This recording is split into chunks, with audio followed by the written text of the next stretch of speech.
কি ক্লাস? তোমাদের ধর্মের নাম কি বলো তো? তোমাদের ধর্মের নাম কি? ইসলাম। ইসলাম শব্দের অর্থ জানো? ইসলাম শব্দের অর্থ কি? ইসলাম শব্দের অর্থ শান্তি। Good, good boy. ওর জন্য একটা হাততালি দিয়ে দাও। ভেরি গুড, সুন্দর হয়েছে। ইসলাম শব্দের অর্থ শান্তি।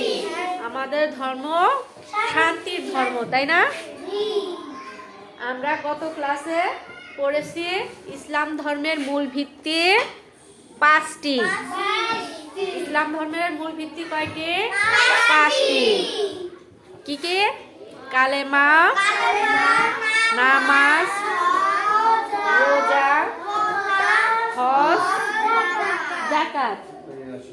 কালেমা, নামাজ, রোজা, হজ, যাকাত। আচ্ছা, কালেমাও আমরা পড়ছিলাম গত ক্লাসে। কি পড়ছি? কালেমা পড়ছি না? কালেমা পড়ছি। কালেমা কে বলতে পারবা? একটু দাঁড়াও তো। কে বলতে পারবা কালেমাটা? হুজাইফা, দাঁড়াও তো বাবাই। কালেমাটা বলো তো।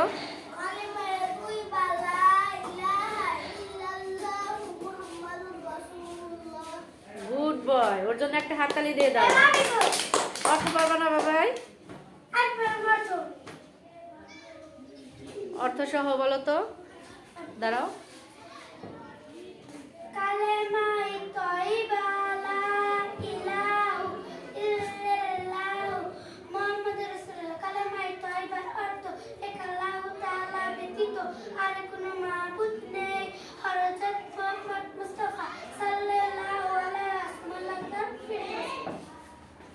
হয়েছে, কিন্তু আরবি উচ্চারণটা একটু তোমার সমস্যা আছে, এলোমেলো বলো, ঠিক আছে?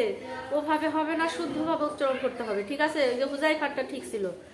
লা ইলাহা ইল্লাল্লাহু মুহাম্মাদুর রাসূলুল্লাহ। ঠিক আছে? সুন্দর করে সুন্দর উচ্চারণ করতে হবে। কালিমা তয়্যিবার অর্থ কি? আল্লাহ তাআলা ব্যতীত ইবাদতের উপযুক্ত আর কোনো মাবুদ নাই। হযরত মুহাম্মদ মুস্তাফা সাল্লাল্লাহু আলাইহি ওয়াসাল্লাম আল্লাহ তাআলার প্রেরিত রাসূল ও পুরুষ, তাই না? আচ্ছা।